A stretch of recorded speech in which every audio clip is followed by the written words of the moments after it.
Ces eaux possèdent des vertus qui suscitent aussi l'intérêt d'un autre protecteur, Julien Folliot, responsable technique des sources de Cilaos. La particularité des sources thermales de Cilaos, c'est qu'elles sont très ferrugineuses. Et on le voit ici notamment par le biais d'une feuille où on voit que du fer s'est déposé sur toute sa surface qui était dans l'eau thermale.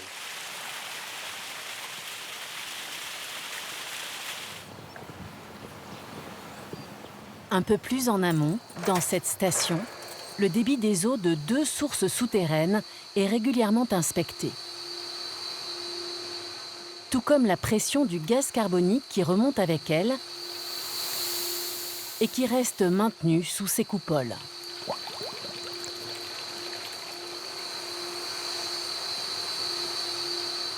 Donc on a la source Irénée qui sert à alimenter les thermes, donc pour tout ce qui dit soins, et la source Véronique qui est destinée à alimenter l'usine d'eau de Cilaos.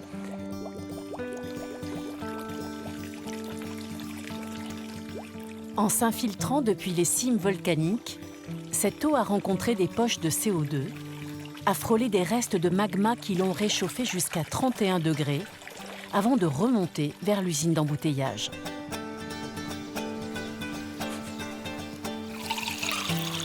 Sa composition minérale très riche est issue de son long voyage de 25 ans à travers les couches volcaniques.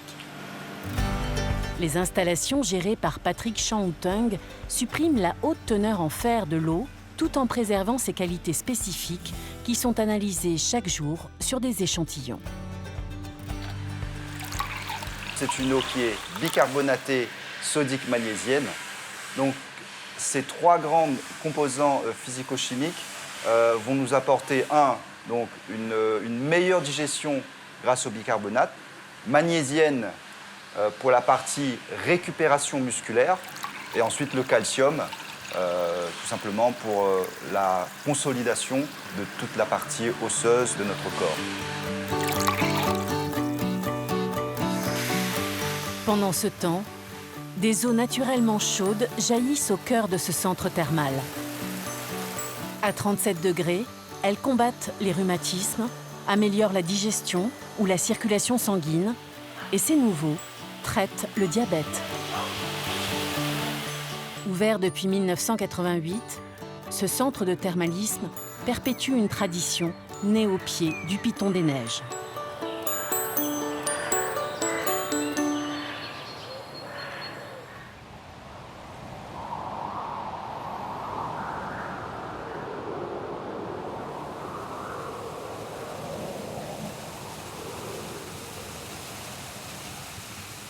Un peu plus au nord, d'autres eaux vives défient la verticalité. Certaines de ces cascades, parmi les plus hautes au monde, sont l'emblème de la Réunion. Ce lieu d'abondance, c'est le cirque de Salazie. Mais des panneaux routiers nous mettent en garde, cette abondance peut créer des dangers.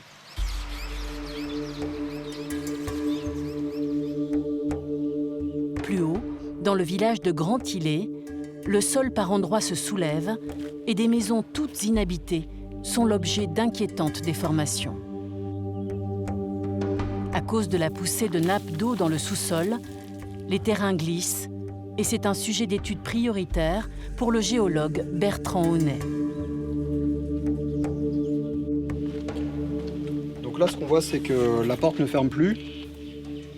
Donc on est à la limite de 2 secteurs qui se déplacent à des vitesses très légèrement différentes. Donc ça peut être marqué ici sur les bâtiments par cette fissure. Où là on voit que la semelle du bâtiment qui est en béton est complètement cassée. Donc le bâtiment se déplace de 20 cm par an, mais avec des vitesses, peut-être ici c'est 21 cm par an et là c'est 20 cm par an. Donc ça s'écarte, ça s'écarte, ça s'écarte.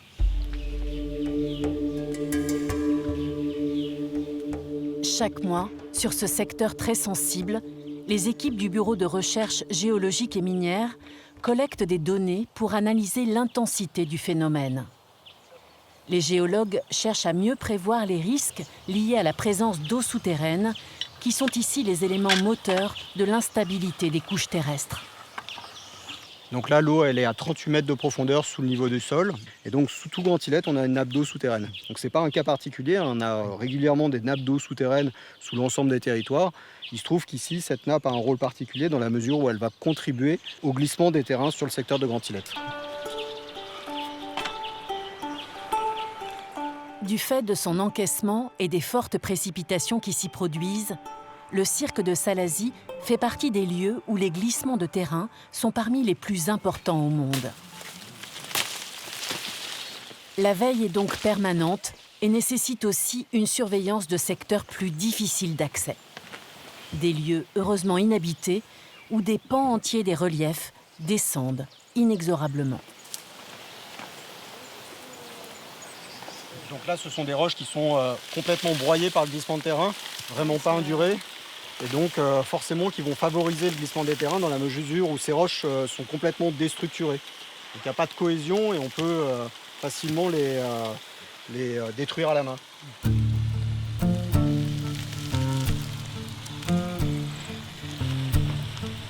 Allez, en route. Engendrés par les effets conjugués des torrents en surface et les poussées de nappes d'eau souterraines, dans certaines parties escarpées du cirque, l'érosion avance à vitesse grand V.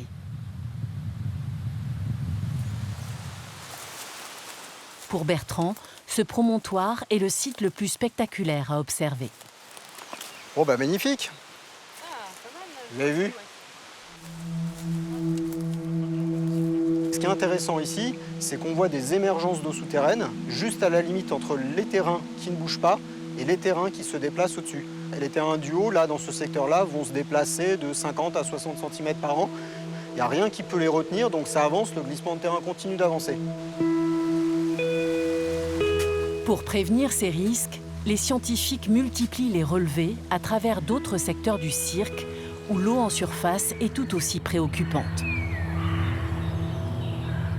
Pour identifier la présence d'eau, cette fois dans le sous-sol, à grande échelle et dans des zones inaccessibles, une vaste campagne héliportée a été déployée. Grâce à un système de sondage électromagnétique de grande envergure, la couche terrestre a été analysée tous les 30 mètres jusqu'à une profondeur de 300 mètres. Cette immense collecte de données permet aujourd'hui de disposer d'une étonnante vision souterraine de l'île en quelques clics. Donc, dans le cadre de nos recherches, on s'est intéressé à un secteur en amont de Saint-Benoît, donc sur la côte est de la Réunion, afin d'identifier si on pouvait avoir des ressources en eau souterraine en altitude.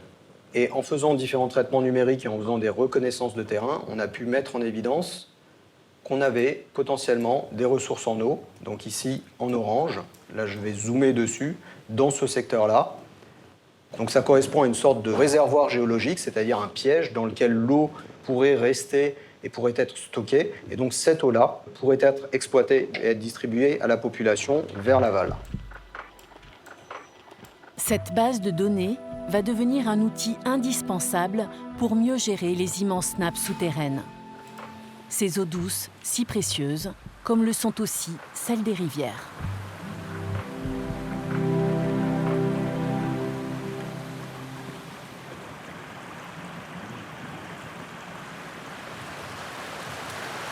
Ça a complètement changé, tout a poussé. Ouais, c'était pas comme ça avant. On voit vraiment qu'il y a beaucoup moins d'eau. Hein. Ouais, effectivement. Ouais, le débit est assez bas. Ouais. On va aller mesurer ça. L'hydrologue Julien Bonnier et des équipes d'hydrométriciens de l'Office de l'eau veillent en permanence sur les rivières de la Réunion. Pour des suivis de débit, mais aussi pour analyser l'état biologique de ces eaux vives, ils disposent de 42 stations. Accéder à l'une d'entre elles demande une belle marche d'approche le long de la rivière du Mât pour rejoindre un point stratégique à la sortie du cirque de Salazie.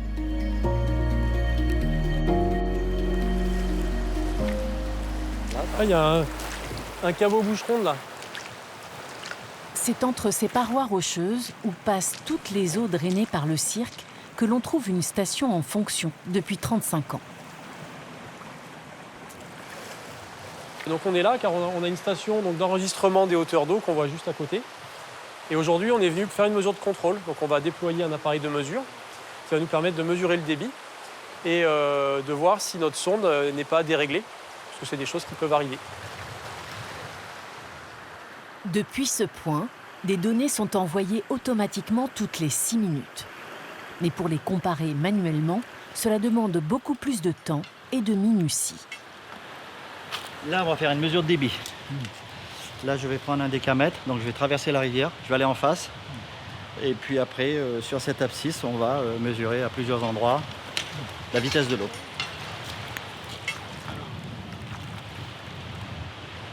De son côté, Julien opère un suivi de la température sur le long terme.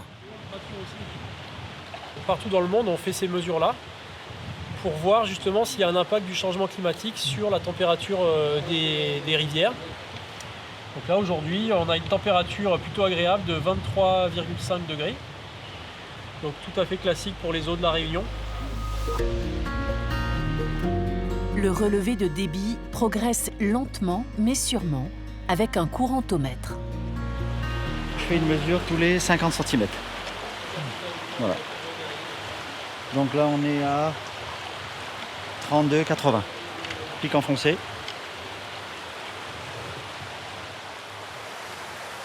Le ciel qui s'assombrit rapidement semble inquiéter Jean-Hugues.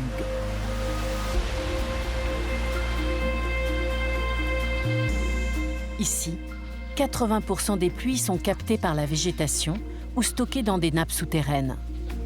Mais les 20% des eaux restantes peuvent, à cet endroit des gorges, faire monter le niveau de la rivière du Main extrêmement rapidement. Sans perdre une minute, Jean-Hugues et Yann achèvent leur prise de mesure et totalisent les données. Donc là, résultat du jaugeage, 917 litres seconde. Je suis en temps réel sur notre site internet où il y a toutes les données et le précédent débit minimum connu était de 1200 litres seconde. Donc là, on est pratiquement 300 litres en dessous et c'est des niveaux qu'on n'a jamais enregistrés. Ce verdict en fin de saison sèche n'est malheureusement plus très surprenant. C'est vrai qu'on a une tendance là depuis 10 ans à la diminution de la ressource en eau. Donc évidemment, il faut être vigilant sur beaucoup d'aspects, que ce soit les usages des habitants pour l'eau potable, mais aussi pour les activités économiques, l'agriculture, les industries. Et évidemment, nous également, on est soucieux de la vie qui peuple ces rivières, puisqu'on a de nombreuses espèces qui sont endémiques de la Réunion et qui ont aussi besoin d'un écosystème qui soit capable de les nourrir et de leur permettre donc, de se reproduire. C'est terminé. Surtout qu'on on voit bien que le temps a bien changé. Donc il faut vite dégager là. Ouais.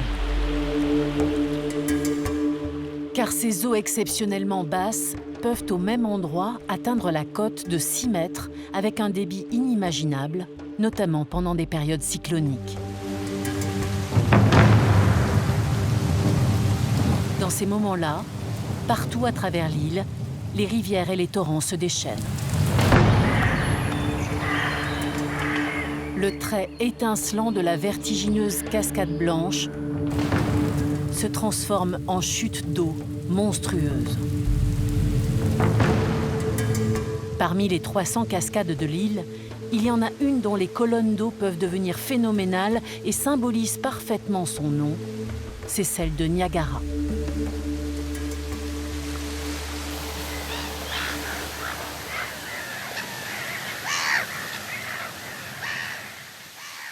Hors période de pluie diluvienne, cet ultime saut de la rivière Sainte-Suzanne garde un aspect enchanteur.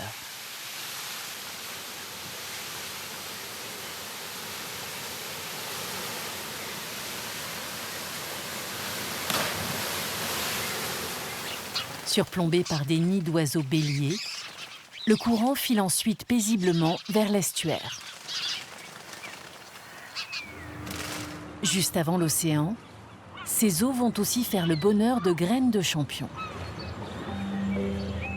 Derrière, on lance, on fait le 100, ok?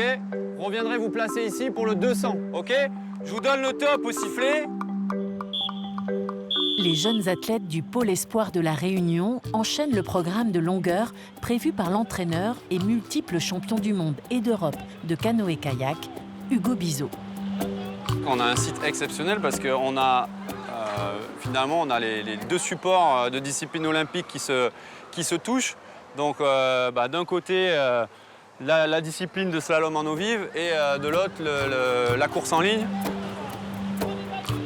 Si ça file vite sur ces eaux calmes, dans le stade d'eau vive, dès que les vannes sont ouvertes, les 400 mètres de parcours se transforment en véritables torrents, difficilement praticables pour des débutants.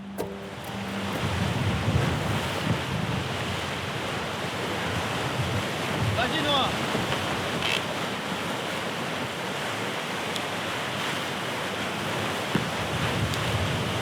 Vers l'eau ton bateau, vers l'eau, vers l'eau, vers l'eau. La particularité, c'est que finalement, le bassin propose un niveau assez exigeant qu'on va utiliser vraiment avec un public d'experts et notamment des sportifs de haut niveau en préparation olympique comme on a eu ces dernières semaines ici à Sainte-Suzanne. Inauguré en 2013, il a été récemment reconnu comme site d'entraînement international par le comité olympique.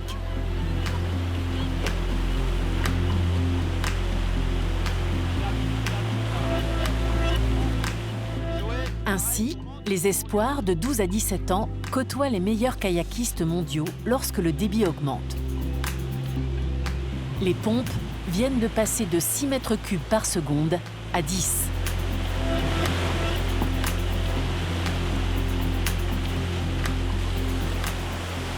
Alors en fait, ils ont ouvert les vannes, j'ai envie de dire, ce qui change quand même la donne. Alors le bassin n'est pas forcément modifié, mais par contre, l'eau, ça va beaucoup plus vite.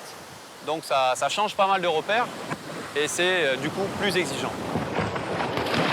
C'est un débit qu'on va avoir quand on anime une compétition avec des athlètes quand même de plutôt haut niveau. Et on voit que les difficultés sont là.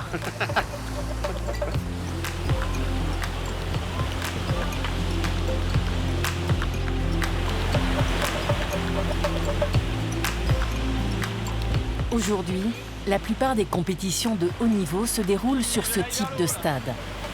Ces eaux vives possèdent ainsi tous les atouts pour devenir un vivier à champions. Car à Sainte-Suzanne, les entraînements se déroulent intensément chaque jour sans avoir à se préoccuper des aléas de niveau d'eau ou de météo. Des contraintes toujours présentes dès que l'on veut s'aventurer dans les hautes rivières de l'île.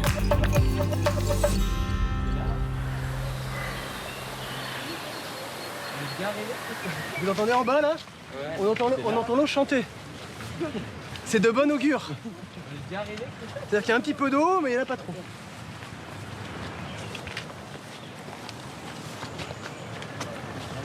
Christophe Grange, expert du secours en haute montagne ou des escalades aériennes, est aussi un spécialiste du canyoning.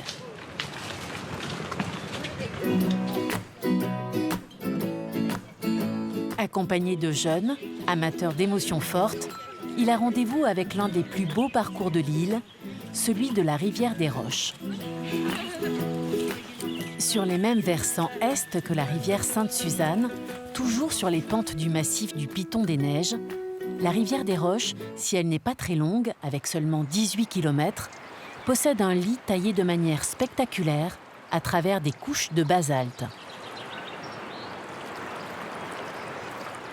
Cette topographie impose une visite au fil de ces eaux, hors saison des pluies, et toujours avec un maximum de précautions.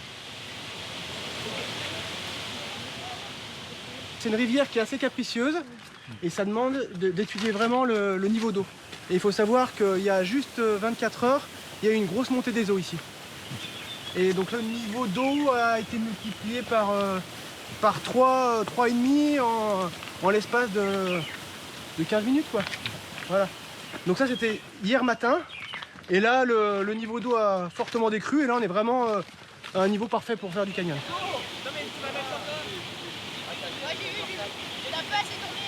En arrivant au point de départ, face au bassin de la mer, la puissance de cette chute impose un rappel des règles de prudence élémentaire. Donc ce que je vous demande, c'est d'être tout le temps, les gars on écoute, c'est d'être tout le temps derrière moi. Vous me dépassez jamais en canyon. Parce qu'il y a certains endroits où il va falloir qu'on sorte du canyon pour pouvoir contourner un peu des petites zones de danger. D'accord? Donc vous n'allez jamais devant moi. Ouais. Est-ce que vous êtes chaud? Vous êtes prêts pour aller dans l'eau? Ouais. Vous avez envie de vous rafraîchir un peu? Ouais. Allez go, c'est parti.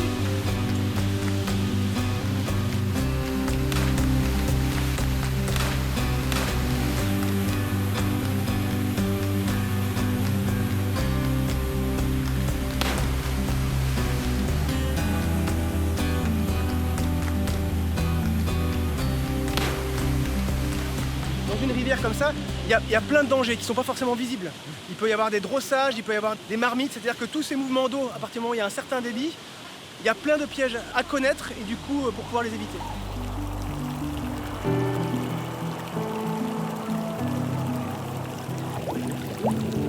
Au détour d'un virage, au pied d'une paroi de basalte, un siphon détourne une partie de la rivière dans un tunnel souterrain. Pour ne pas être aspiré, il faut contourner à pied et replonger en aval de ce premier danger. Quand vous arrivez en bas, vous gainez. Entre des orgues basaltiques, des parties plus calmes enchaînent avec des secteurs plus tumultueux. Les pieds devant.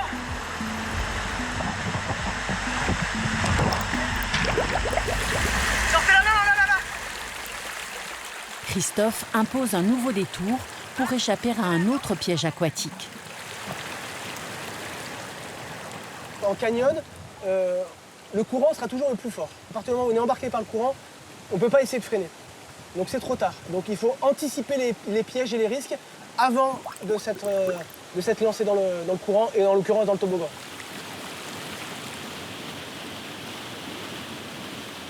De loin, au ras de l'eau, ce rapide peut ressembler à un toboggan. Mais ici, le courant se fracasse sur d'énormes pierres, créant au pied de cette petite cascade un tourbillon qu'il vaut mieux éviter. Passé ses principaux pièges, la rivière offre un lit plus paisible, mais non moins majestueux. Son sillon, à travers les couches volcaniques, rend ses eaux mystérieuses. Elles deviennent aussi un terrain d'évasion si l'on sait apprivoiser cet environnement abrupt.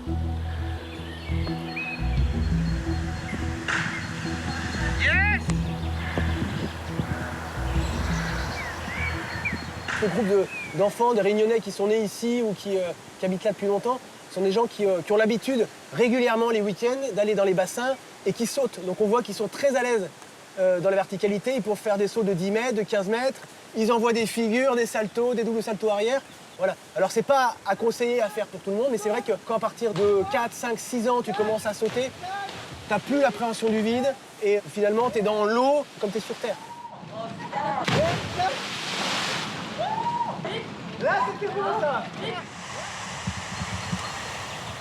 Si l'île est un paradis du canyoning, ses eaux douces offrent aussi des espaces propices à la détente, comme les très populaires rives de la rivière Langevin, qui affichent souvent complet le week-end.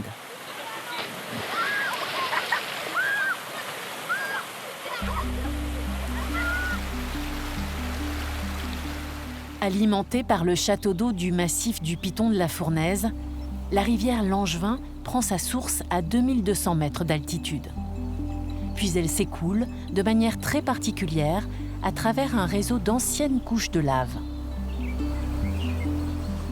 Après une marche d'approche à travers sa haute vallée, Juanito Boyer, guide passionné par la géologie, et Laurent, membre du laboratoire de géosciences de l'Université de La Réunion, ont rendez-vous avec une cascade, mais cette fois pétrifiée.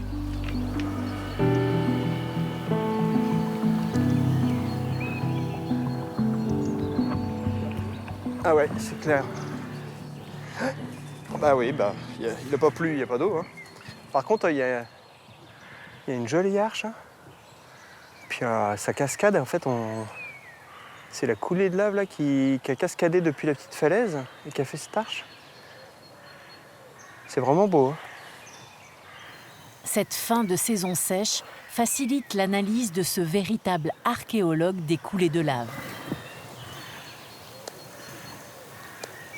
Ce qu'on sait, c'est qu'il y a une éruption qui a été datée dans la plaine des Sables, qui date de 1550, et qu'on a retrouvé sa relique en aval, et c'est peut-être elle. Ça veut dire que là, on aurait le reste de la coulée de 1550, donc très récente, finalement.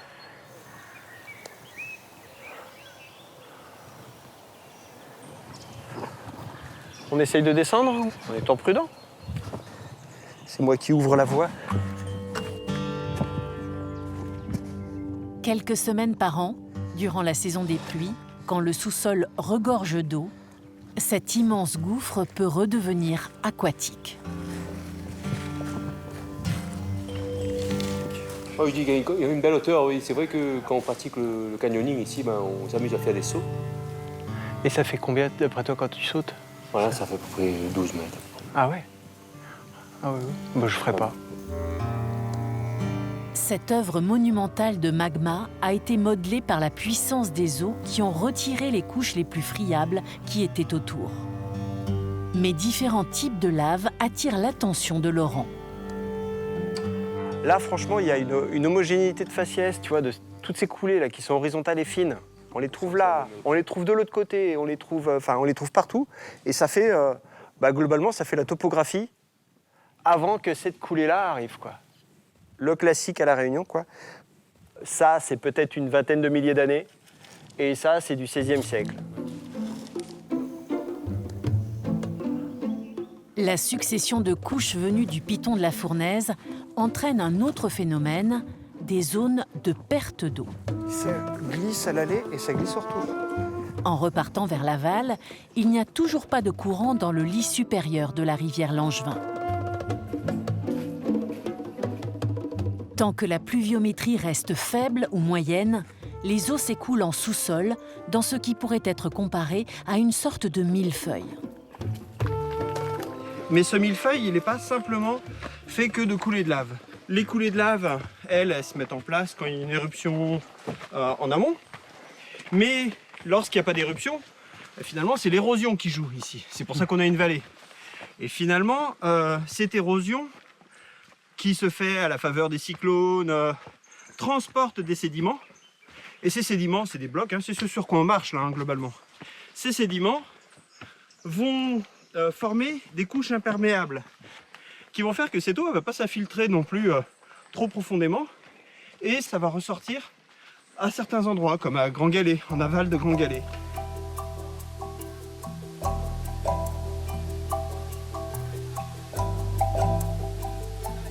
Ce lieu remarquable est une preuve géologique à ciel ouvert. À travers une falaise de 50 mètres de haut, des résurgences et des cascades surgissent entre un empilement de 8 anciennes coulées de lave et des couches d'alluvions aux perméabilités différentes. Pour le géologue, le site de cette cascade, comme les séries de multiples bassins en contrebas, qu'ici on appelle jarres, sont la preuve d'un processus à plus longue échelle. Un volcan, par la lave qui est émise, ça construit un relief. Et ces reliefs peuvent faire des tailles différentes en fonction de la production de magma. Mais le problème, c'est qu'en même temps que le volcan se construit, on est en domaine tropical, il y a des cyclones, il y a des précipitations fortes qui créent des crues fortes. Et ces précipitations-là détruisent les reliefs. Donc on a une compétition finalement entre la lave, le magma, qui édifie les volcans, et l'eau qui vient des précipitations, qui détruit les volcans.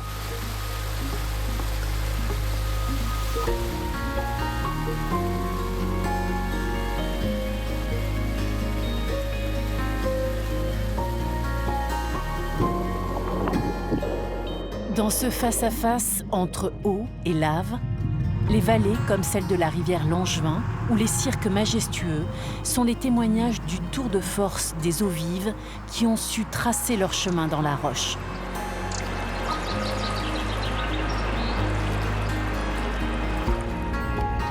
Sur les pentes du piton de la Fournaise, les champs de lave gagnent du terrain jusqu'à l'océan. La toute-puissance des eaux est déjà à l'ouvrage.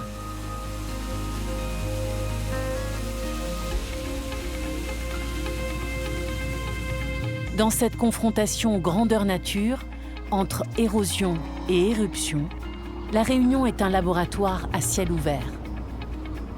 Chaque jour se rejouent les scénarios millénaires de l'évolution des reliefs terrestres.